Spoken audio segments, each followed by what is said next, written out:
Assalamualaikum warahmatullahi wabarakatuh. Salam sejahtera bagi kita semua. Perkenalkan, nama saya Susan Krismesela Buko, Stambuk F221 18182. Pada presentasi kali ini, saya akan menjelaskan tentang tender atau lelang dalam konteks manajemen konstruksi yang meliputi jenis-jenis tender, prosedur tender atau lelang, dan proses pelelangan. Baiklah, yang pertama, pengertian dari tender atau lelang.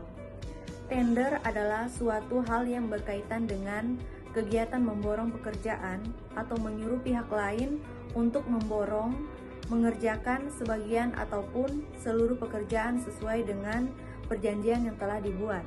Di Indonesia, lelang secara resmi masuk dalam perundang-undangan sejak tahun 1908, yaitu dengan berlakunya Vendu-Reglement tahun 1908 nomor 189 dan Vendu-Instrukti Statblad tahun 1908 nomor 190. Perundang-undangan lelang ini masih berlaku hingga saat ini dan menjadi dasar hukum penyelenggaraan lelang di Indonesia. Tujuan dilaksanakannya tender atau lelang tersebut adalah untuk memberikan kesempatan yang sama kepada pelaku usaha agar dapat ikut menawarkan harga dan kualitas yang bersaing, sehingga pada akhirnya dalam pelaksanaan proses tender tersebut akan didapatkan harga yang termurah dengan kualitas yang terbaik. Tujuan umum dari tender ini adalah menyeleksi dan menetapkan calon kontraktor yang akan mengerjakan pekerjaan, sehingga pemenang dari lelang atau tender ini merupakan kontraktor yang dianggap bisa menangani proyek tersebut. Selanjutnya, jenis-jenis tender atau lelang. Yang pertama, pelelangan umum diumumkan secara umum dan terbuka dan dapat disiarkan melalui media, atau jumlah kontraktor yang mengajukan penawaran tidak dibatasi asal memenuhi kualifikasi. Yang kedua, pelelangan terbatas atau dengan undangan pemborong yang diundang sangat terbatas jumlahnya dan telah memenuhi kualifikasi juga bonafiditas baik teknis, administrasi, dan permodalan. Yang ketiga, pelelangan di bawah tangan atau penunjukan langsung, artinya ditunjuk satu kontraktor yang dipercaya dan sudah dikenal kemampuannya atau bonafiditasnya dalam melaksanakan pekerjaannya. Setelah mengetahui jenis-jenis tender atau lelang, selanjutnya prosedur dan proses tender atau pelelangan.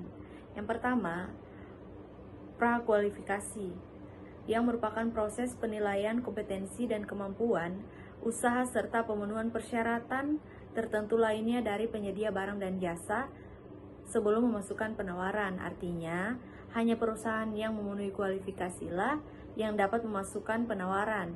Secara umum, proses lelang dengan prakualifikasi dapat dilihat melalui bagan ini. Baiklah, yang kedua, pengumuman pelelangan. Cara yang dipakai untuk mengumumkan pelelangan, sebuah proyek biasanya memakai iklan di media massa yang ditujukan kepada publik seperti misalnya lewat surat kabar, majalah teknis profesi, dan sebagainya. Bila proyeknya bersifat internasional, maka iklannya dibuat dalam bahasa Inggris dan juga lewat bantuan kedutaan asing yang ada. Pengumuman tender atau lelang terbagi atas dua, yaitu yang pertama, tender atau lelang terbuka, dan yang kedua, tender atau lelang tertutup. Selanjutnya, prosedur dan proses tender yang ketiga merupakan penjelasan pekerjaan. Pertemuan ini diadakan untuk tatap muka antara para peminat pekerjaan atau calon kontraktor dengan pihak pemilik. Dalam hal ini, pemilik diwakili oleh konsultan perencana.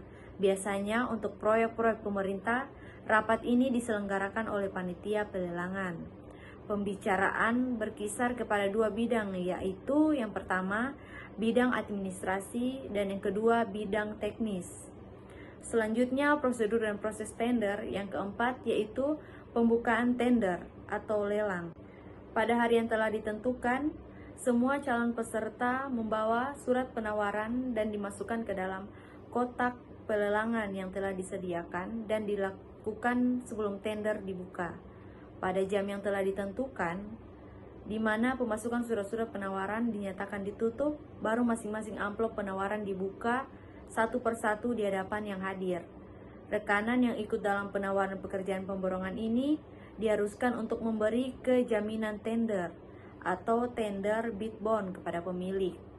Pada dasarnya, jaminan ini merupakan pernyataan bahwa mereka sungguh-sungguh dalam melakukan pekerjaan ini, dan bila mana mereka mengundurkan diri, maka jaminan tender tersebut akan masuk ke kantong pemilik. Demikian presentasi saya mengenai jenis-jenis tender atau lelang, prosedur lelang, dan proses pelelangan. Mohon maaf jika ada kesalahan dan kekurangan pada presentasi saya pada kali ini. Terima kasih Bapak dan Ibu. Assalamualaikum warahmatullahi wabarakatuh.